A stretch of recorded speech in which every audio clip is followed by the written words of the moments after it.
Good evening, ladies and gentlemen, and welcome to another edition of TBR. I'm George Binns, and we have with us tonight as a guest candidate for mayor, Brendan Sweeney, who is also our city councilor at large. Thanks, George. Welcome. It is great to be here with you again. And I guess it's been a kind of a contentious couple of years in Beverly that we got a sticker shock on the library that came in at one price, and next thing you know, it's 1.8 million was the estimate for fixing it. 18 million. 18 million. Yeah, so significantly more than that. Zeros are important, you're right. Yeah. And at the same time, the overhaul of the city hall. Yeah, we're still waiting on that proposal. That thing came in, it was 18 million, then it was 25 million, then it got up to be 34.8 million, and we bought a parking lot for $7.3 million, and that's already paid for, right? Yes. So we own it. Yes, correct. Okay, so that's another piece of the pie. And yeah, we need parking downtown. There's no doubt about that. And still in the wings, I guess, is re-roofing some of the elementary schools. Yeah, and I mean, I think it's important, you note a handful of projects, ones that the city council has considered and acted on, like purchasing the dollar store parcel, including the lot, one that the city council considered and voted down, the library HVAC renovation, and then others that are still to come. And one thing that I think has really been missing with how the administration has approached the variety of capital needs that we have faced and will face is the lack of a cohesive plan. And essentially, we have a capital plan technically, but the document is just a narrative. And what is really missing from that plan is, yes, it lists everything that we might want to do at some point and puts rough estimates of maybe what it'll cost and where we might finance it from. But there's no plan about when we would like to tackle these projects as a city. And that's really been one big frustration of mine, and is something that I want to change, which is without a plan that is clearly defined over a length of at least 5 years, 3 to 5 years, there's no way for the city council or the general public to have a better idea of what are the administration's priorities for these pressing capital projects, and how much do we think they will cost, and most importantly, since nothing happens in a vacuum, can we finance multiple projects over the course of that 5 years without overburdening the taxpayers and without taking on more debt than we can handle? And the challenge with the way the mayor has approached capital projects now is we never get answers to those questions. The library project is a good example. So that's one that was on the capital plan, and then the mayor brought it up in my first term saying, okay, now's the time to get this done. The council said, all right, we agree that this is a priority and something that we should be looking at. Libraries are very important. It's an old historic building. We want to preserve it. We want to make sure that it's viable to be used as a library in the future. We were told it's a $4 million project and that we could leverage $2 million in state and federal grants. At that price, we said, yeah, that makes sense. It's not going to overburden the city financially. Let's go for it. We voted to approve $2 million in city funding. Fast forward over a year and a half, and without any communication, without any update to that plan, we get a proposal from the mayor to borrow to finance an $18 million project, which expanded exponentially in scope. And at that point, it is an entirely different conversation. One, do we think that this is a worthwhile use of that big of a sum of money, which I was a little skeptical about given the scope of the project. But two, which is the more important question that without a capital plan you don't really get an answer on, which is if we were to commit to this, what does that mean for all of these other projects? You mentioned the elementary school roofs, the fire station, Central Fire Station is in big need of renovation. We've made some progress, and that's one that I've really tried to push. How far along is that project? Again, that's another one that as a council, we funded on my first term, so over 2 years ago, that has just kind of dragged and dragged and dragged. Supposedly the work's going to take place this spring, and I hope it does. We've lined up about $4 million to do that work. But it, again, just highlights that without a plan that is clearly communicated to the council can't make informed decisions. And the city, and the voters in particular, they can't confidently state that their elected officials have a plan to utilize their money effectively to tackle our city's infrastructure needs. And that's one big thing, if I'm elected mayor, that I'm looking to change. Well, one of the other concerns I had about the increase in the library scope was they wanted to put in a ground source heat pump. Yep, the geothermal heating system. So, hey, that's a good idea. I like ground source heat pumps. They work. And one of the comments that one of the contractors made is that, well, the land is less than ideal for a heat pump. What does that mean to the payback period? Because Well, that's an answer that I didn't feel we had a strong answer provided to us. So that was a question that I asked. You know, when we need to see the payback period. Essentially, that's how I approach making any decision as a councilor. What are the cost and benefits, the pros and cons? And at that big of an investment price, even leveraging federal funding, one, I would need a better understanding of what the payback period is to justify utilizing that large of a sum of taxpayer dollars. Yeah. But two, we'd also need some understanding of how reliable those estimates are, because even though ground source heat pumps and geothermal systems have been utilized on residential scales, and now we're starting to see more larger buildings like the police station, at the scale of the library and the police station, it would, at least for Beverly, be a newer type of energy system to utilize, and there's no guarantee that the risks or potential costs that we don't see don't materialize. And if they did materialize, you know, are we accounting for that? Where is that in the estimate? And that's why I think one big thing, in addition to the capital plan that I laid out, one big thing that needs to change is the process of how these projects are presented to both the council and the public. Yeah.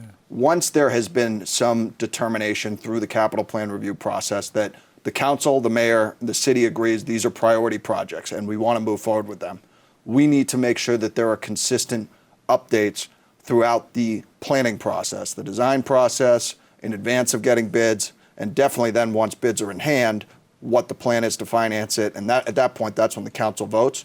Right now, we have the initial discussion briefly, without much specifics, and then we don't hear anything until the council's asked to authorize debt. In my mind, there's no way to get collective buy-in. And the other thing to keep in mind is that the library project's a good example. You might have conceptual buy-in at the beginning, but once the costs become real, that changes the calculus. You know, the city might not be able to afford something that it wants to do, and then has to make a tough decision at the end of the process. If there's no public discussion between point A and point B, which is actually starting the project, the council is deprived of an opportunity to weigh in, and then through that, the public is really deprived of an opportunity to weigh in on huge projects that are going to make a big difference in shaping what the future of our municipal infrastructure looks like. Well, the other problem you run into with this is that, you've got a plan, and we're working to do something manana in the future. That's fine. But in the meantime, something crops up, like the settlement with the teachers, the BTA. That was not planned for, and that was a big surprise. Though I will say that should have been planned for. And, you know, I understand you can't plan for the strike. But we knew as a city, and so they're a little bit different. We were talking about capital before, now we're talking about the operating budget, salaries, benefits, and other aspects of collective bargaining agreements. Those are 3-year contracts. And so this is one thing that we really need to be intentional, and I believe we're not being as proactive as we should about planning ahead for the impact of these contracts, in the sense that it was known going into the negotiating process where the teachers' salaries were in respect to our peer communities and where we would need to bring those salaries up to in order to be closer to the median of our collective peer communities in terms of looking at the data. And so that's where one thing that I would change if I were mayor is I think the mayor needs to be at the table at the very least initially to hear directly from the union representatives what their demands are and what their requests are, so that there can be more of a collective dialogue than from the city side explaining what the financial constraints are, to hopefully make negotiations more of a conversation than an adversarial type of approach. But you need to be proactive in trying to settle these agreements well in advance of the contracts expiring, because when you don't do that, that's when you open yourself up to a situation like the city unfortunately found itself in, where the teachers were working without a contract, negotiations weren't making any progress, and unfortunately we ended up with a strike and with kids out of school, which nobody wants to see. Yeah, that's a very difficult problem. With most families, you've got two earners. And if the kids are out of school, what do you do about it? And yeah, maybe you can put them in daycare, maybe you can find some other options, but it's not only a burden in terms of inconvenience for the kids, they missed out on education, and we're still struggling with the recovery from the COVID free-for-all, kids out of school and back and forth. I mean, my wife's a teacher. She taught third grade up until last year, and she saw firsthand the impact that the pandemic had on students, and unfortunately, I don't think it'll go away anytime soon. No. Well, the other part of the problem is, yeah, way back when, school committee used to be able to set the budget, and the city had to come up with the money, so that it made sense to have a negotiation where it was going on while the budget was being set, because neither one is frozen in time or dollars, and you can move back and forth and reach an agreement. But the way the system is now, the school system, teachers, PTA, and the administrators should have negotiated the contract before the school budget got rolled into the city budget. And that's a very important point. And you're going to hear me use the word proactive a lot, because I think that type of approach is missing currently, and that is really what I want to bring to this office if I'm elected mayor. And yes, the budget may not be ultimately set until the council votes in June, but the city, given the way Proposition 2.5 is structured, has a pretty good idea of what its revenues will be, at the very least for the coming fiscal year. And then, we forecast multiple years. So as a city, and especially from the administration's perspective, we should have a good idea of what our financial limitations are.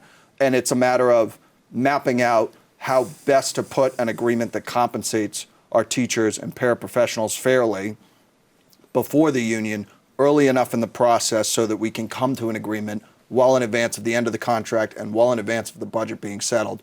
Because that's one other thing to keep in mind from the council's perspective. I voted in favor of, after some amendments were made, I felt that the overall budget was too high and that the mayor was proposing a budget that wasn't sustainable. But after we went through the amendment process, I voted in favor of the budget, which did give a good deal of funding to the Beverly Public Schools, because I believe that it's important that we fully fund, as best we can within our financial means, our public education system. But the challenge from my standpoint as a council when I was voting on that is I wasn't sure what the ultimate impact of the contracts that were being negotiated were, because they weren't settled going into the budget development process. And where I work in Boxford, in the town of Boxford, where I'm the assistant town administrator and finance director, we have town meeting every May. Town meeting has to ultimately vote to ratify the contracts, and so we don't have a choice. We have to get a deal done with unions before town meeting. And I think had the city operated with a little more urgency in the negotiations and that type of mindset, that there was no way we were going to allow this to extend beyond the end of the fiscal year, I think we would have been in a better place overall as a city. And so that type of mindset is something I want to bring a little more of a sense of urgency than what I've observed from my standpoint as a city councilor. Well, you also run into the situation that, the teachers were well behind the peer community, as you talk about. And to some extent, some of the onus of the problem falls on them for, how did you allow yourselves to get so far behind that you have to play catch-up? And catch-up is extremely difficult to do, and as it turns out, it's very expensive. And I guess the next question I have is, okay, we've got a big settlement sort of agreed to for the next 3 years, the contract. That's going to impact lots of things. At the same time, there's police, fire contract unions. There's also the city workers. Yep, and a handful of those contracts have been settled recently as well. Yeah, so I guess the question is, where do we stand with all these contracts? Are they going to break the budget? So that's a concern that I have Not specific to any one contract, Yeah. but in general. Well, in we've- total, yeah, it's a big number. And most of those contracts, understandably so, provide raises above 2.5%. And the reason I cite that 2.5% number is when you look at the overall amount of taxes the city can raise from property taxes, which Yeah. we, in the aggregate, talk about as the tax levy, that can only increase 2.5% plus new growth. So that's where, from a financial standpoint, a lot of the new construction we've seen has helped bolster the city's revenues. Yeah.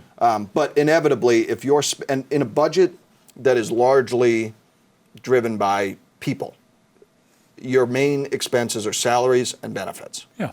And salaries are going up at a rate higher than 2.5%, especially in the various unions where we're trying to keep pace with our peer communities. We want to pay our hardworking teachers, police officers, firefighters, DPW employees. We want to make sure they're paid well. Yeah. But in an environment where those salaries are increasing by more than 2.5%, where the health insurance market is completely unstable in terms of increases. I mean, I'm looking in Boxford in the budget that I'm building there right now, we're looking at a 20% increase in health insurance premiums. You talk about those increases, salary increases, and inevitably you match that up with revenues that are only going up 2.5%, and you say it's not going to be long before this budget is at a structural deficit. Yeah. And so that's one thing that I brought up this past budget development process last June, and that I plan to bring up again this year, is we're spending at a rate that isn't sustainable indefinitely. And I don't see us making proactive adjustments to the organization to try to bring spending in line with what we reasonably think we can afford. And it's important to note that we don't just want to come in and try to cut significant amounts of employees, because those employees provide vital city services, both Yeah. on the school and the city side. And so that's where I think we need to be, again, the word I'll use that is going to be a common theme, we need to be proactive in looking at, are there ways that we can provide these essential city services at a lower cost to residents and in a manner that's going to be more sustainable in the future, whether that's leveraging new technologies, whether that's reorienting how departments are structured.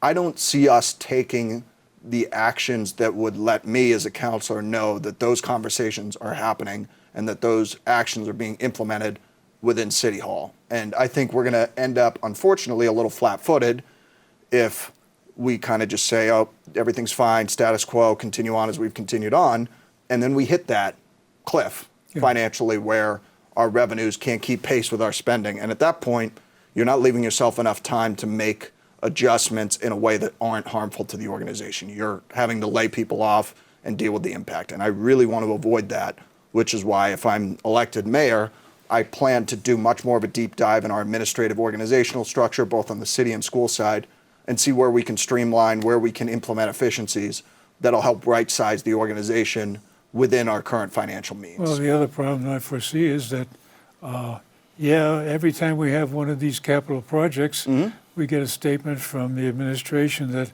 oh, yeah, we can borrow the money and we can keep the payments down within the magic number. But sooner or later, we're going to have a debt load that has to be paid. The bonds have got to be paid. And that's an important point. I will note Brian Ailes, our city CFO, does a phenomenal job. Yeah. And I have an extraordinary amount of respect for the work that he does. I don't think that if a proposal in the individual, a specific proposal is before us, I don't think that one proposal is ever going to break the bank, or else the city wouldn't bring it forward. Yes. But what my concern is that one proposal may be able to be paid and may not put the city's debt to a point where it's unsustainable and we're paying back a significant amount of our budget in debt service. But does this committing to this one project mean that we then can't commit to some of these other projects out of the concern that we would be taking on too much debt? That's the whole debt? reason for a city council, to establish the priorities. And that's the challenge. And that's really is what you're getting feedback from your constituents that, hey, this is important. Sidewalks are important. Streets are important. Schools are important. And everybody's got a different idea of what the most important thing is. And I wish you luck at sorting that out and picking when can we handle. But in reality, this is where the problem, the rubber hits the road, whatever euphemism you want to use. There's a lot of good ideas, but can we afford them all? And that's where, as a counselor, I can't provide a good answer to that question because the administration hasn't laid out a plan over multiple years that clearly spells out, here's what we would like to invest in a specific fiscal year, and here's how much it's going to cost. Because only then can the council truly evaluate, all right, if we do this and if we do X, Y, Z over the next 3 fiscal years, here's what it's going to cost. Here's what it's going to mean to the amount of debt the city's taken on. Here's what our debt service budget will be in 3 fiscal years. Without that information, if we're just told, here's the project, vote on it, we are essentially left in the dark. And that's something that the administration needs to be proactive on in putting that information out there for the public and for the council so that the 2 parties can work together in mapping out the plan for these big infrastructure investments in the future. Well, everything's got to fit within the budget. Yep. And you just can't keep adding on new projects indefinitely. Sooner or later, you got to pay for this stuff. Yeah, I agree. I mean, that's the financial reality we're in. And that's one of the things that bothers me about watching the goings-on with the City Hall is that every so often we come up with, oh, yeah, we got this project we got to fix. Oh, we have to fix that. And sooner or later, we're going to run into a problem of with what? And that's what happens. We're governing in a reactive manner. And inevitably, you're going to get to a point where you run into some crisis that we could have planned in advance to prevent that then puts the city in a poor financial position. We're not in that position now, and that's really what I want to avoid if I'm elected mayor is continue along in a way that makes sure the city's in good financial position indefinitely. But if you govern in a reactive nature, especially at the local level, eventually you're going to run into something breaking and us not having been prepared to fund it and not having the funding available to cover that need other than it being at the expense of some high priority service or another high priority capital project. Yeah. And at that point, then you're not doing your job essentially for the taxpayers of the city in stewarding their funding wisely and planning ahead for these investments in the future. There's all these projects that are somewheres in limbo. The Bass River overlay keeps coming up. It's been kicked around for 10 years and it gets put back on the shelf.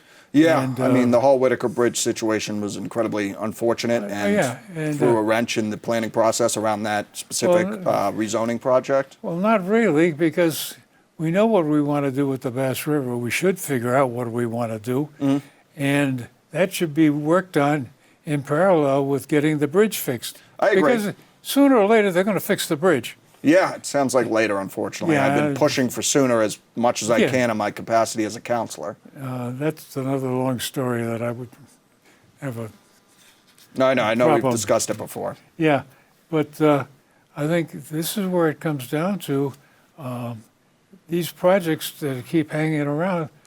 How do we get to Dunham Road? Yep. Yeah, there's a real opportunity there. It keeps going up, back and forth. And now we're talking about Folly Hill. How do you get access to Folly Hill? Yeah, so, that project is a mess. Yeah, and it's unfortunate that we don't have as much control as a city over the future of that potential development because of the zoning freeze and the state regulatory process. But that's one of the real issues that gets us being a city councilor or a mayor is you're stuck with a government that has got too many entities that you have to satisfy, and they don't go. But anyway, it turns out about the 1st of April, you're going to pull papers and make this official. That's right. Yeah, my campaign's already full speed ahead. We've been meeting with folks. I've been doing a lot of one-on-one meetings, group meetings, and I'm really excited to, once papers are pulled, go out and ask for signatures and ramp things up between now and November. So would you like to talk to the audience and tell them what you're going to run for? Certainly. Thank you, George. And thank you, everybody, for tuning in tonight. I really appreciate you taking the time to both learn more about what's going on in the city currently, but then hear from me about why I'm running to be the next mayor of Beverly. And to boil it down, there's really 3 reasons of why I'm running for mayor. And first is that after 12 years of the same administration, I believe that Beverly is ready for a change. And I think ultimately the one area that the mayor hasn't addressed that I would like to address at a high level is he hasn't been listening to residents in the way that he should. And that's impacted communication throughout the city, both constituent services, but transparency when it comes to delivering the budget, involving the council, the capital planning process that we discussed. And so I believe that that's the nature of having the same person in office for that long, and I think I can bring a fresh perspective to the mayor's office. But not only that, I know, secondly, that I have the experience to do this job well. I currently serve as the Assistant Town Administrator and Finance Director for the town of Boxford, where I build the town's budget, the capital plan, I negotiate with unions, and I believe that I can bring that experience to effectively serve as mayor on day one without missing a beat. But in addition to that, I worked in state government in the Office of Administration and Finance for 4 years.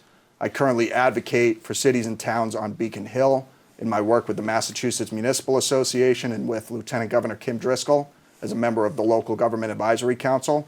So I can bring those connections to the forefront as well and use those to better advocate for Beverly's needs going forward.